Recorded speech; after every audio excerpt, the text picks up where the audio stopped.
Back here in the field with the Ag Center News. Joining us today is Mr. William Bourdeau with Harris Farms. Thank you so much for having us. Thank you.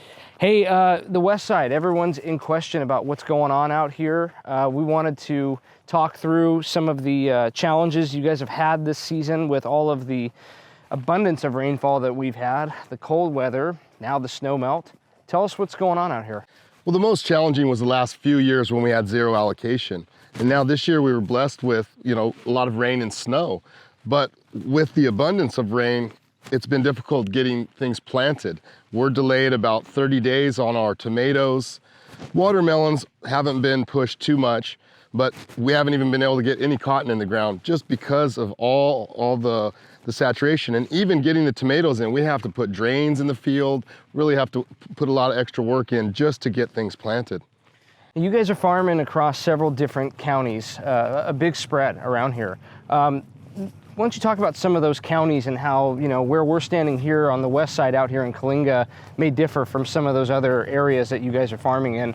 And then also, maybe for our viewers, kind of give a picture of how many different commodities Harris Farms is actually farming. Sure. So our main ranch is here out on the west side of the San Joaquin Valley. We farm out here in both Fresno and Kings County. We farm in Merced County, in Glenn and Butte counties, and also San Joaquin County. You have a large spread.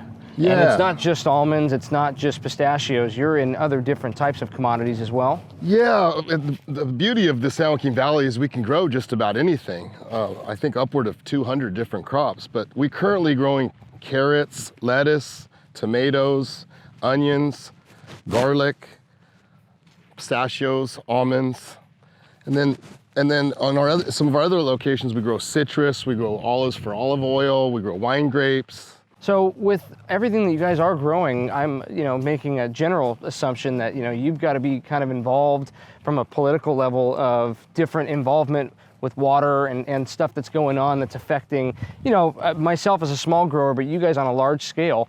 I'm assuming you've got to be very representative in those political discussions. So maybe kind of give us an idea of, over the last couple months, I've been seeing a few things come out in the news talking about releasing different water allocations. How was that affected here out on the west side? Well, I serve on the Westlands Water District. It's the largest agricultural water district in the United States, 600,000 acres of some of those productive farmland in the world. Through that, I serve as the vice chairman of the board of the San Luis and Delta Mendota Water Authority. That's 29 federal water districts and 2 million acres represented, about 2 million households, all the way from the Silicon Valley all the way through the San Joaquin Valley. And so recently I've testified before Congress, one in DC and once in Tulare for a field hearing. But the challenges with our water supply, even on a wet winter, we get our water from Shasta Reservoir. Well, we're blessed here in the state of California. We have the Sierra Nevadas that capture a lot of snowpack, and then pioneering individuals that came before us built this project. And you can move water all the way from Northern California all the way to Southern California, and then we can apply it precisely when the plant needs it. But we get our allocations from the federal government, and so they gave us our allocation initially this year in late February. They gave us a 35% allocation. And so it's really hard to get your farm going and get contracts and things like that when you have unreliable water supply. We didn't realize that we were going to have eventually got 100%. I think we got 35 in February, we went up to 80 in late March, and then by April we've got 100%. When's the last time that type of allocation has been given, over this time period? It's been a few years since we've had a 100% allocation, but we're blessed to have it, and we're going to try to put it to beneficial use. If we're not farming with the water, we're recharging the water. Not just on our farm, we have a recharge facility here at Harris Farms that we're trying to get as much water into the aquifer as we can, but Westlands is doing the same. I think Westlands is recharging about 1,000 acre-feet a day. And so we have some goals of getting hopefully a few 100,000 acre-feet of water into the ground so we can be prepared for the next time we do have a dry year, because it will be dry again. We'll have cycles of wet and dry periods, and so we have to manage the situation and look into the future to prepare for a dry year. How is that going to affect, let's start with maybe the first 5 years, right, from this point forward, on the recharging side, and then, looking 10 years out for the west side. And I'm only asking this probably for other viewers out there, but, for myself as a young grower, all I've heard is, west side, no water. There's a ton of different things that you hear over the years that kind of trigger some of those questions, I think, naturally in our head. But, we've had that wet year, so we've been given that gift from God of tons of water. So how is that going to look 5 years out? And then maybe even from that point, if we have another drought, 10 years? Well, if you look back, there were periods of time that Westlands received 100% allocation every year, even in dry years. I think the driest year in history, they still received an allocation. But a lot of the uses of water have changed. A lot of the water is now dedicated for environmental purposes. So it takes water away from farming and being able to have a vibrant domestic food supply capability. And it's in my belief that we need a domestic food supply. It's in our national interest. It's a national security issue. And so we have to make sure that we're balancing the needs of the environment with those of humans. And I do think growing food is not a waste of water. No, it's not. It's definitely not. And I think that, what we've always seen, especially for us younger folks and working through multi-generational operations, is that perceptions change in the public eye. Is farming has become very highly politicized in the outbound world of how we do things versus, understanding and really looking at how we impact the social responsibility of what we're doing here with the water. It's more than just farming, right? It's more, for us, it's a social responsibility that we have as growers to do something good with this water other than just giving it to the trees.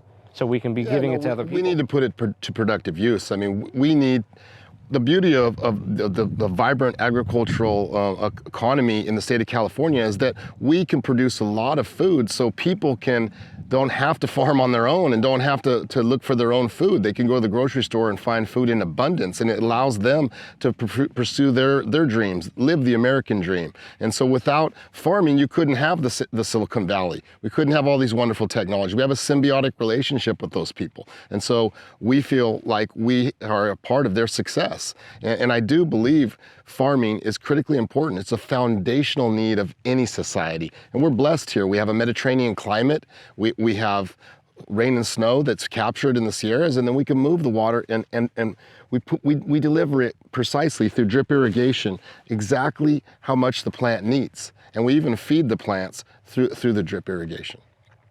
So looking around, pistachios are looking real good in bloom right now. Oh yeah. It's going to be, I think, in my opinion, it might be a heavy crop. You may say otherwise.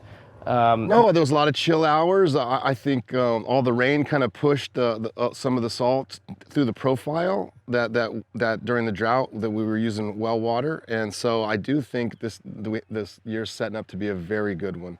One challenge that we were discussed a little bit, and I didn't really elaborate on, is the Sustainable Groundwater Management Act. So we were restricting surface deliveries, and now we're going to be restricting groundwater usage. And so in order to be successful in that, we need to make sure that we are recharging the aquifer when we have opportunities. And so we won't be overdrafting when we do have a dry year and we need to lean on groundwater. So with all these things that we're doing as growers, and especially on this type of a scale that you are doing, Mr. Harris has continued to do through all the years, when we're in a year where such inputs are, the input costs are higher, inflation, there's a lot of things at the shelf level that are even in question for those consumers. How do we navigate and help the consumers understand kind of what we do out here in our world and how much more it costs us on a year like this and what they may expect at the shelf level? Well, in my personal opinion, I think the barriers to entry to start a new business need to be low.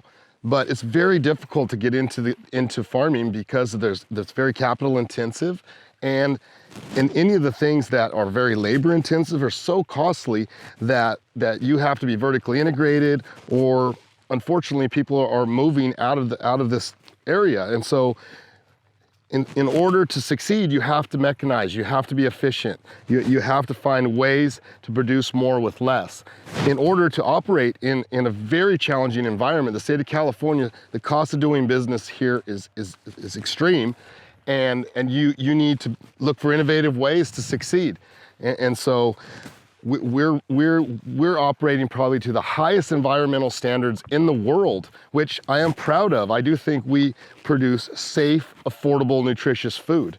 But when our competitors in some of our neighbors don't have to operate to those high standards, it's easier for them to compete with us on cost. They don't have the same input costs that we do. And so consumers need to recognize that if you're at the grocery store, you should be looking to purchase things that were grown in the state of California.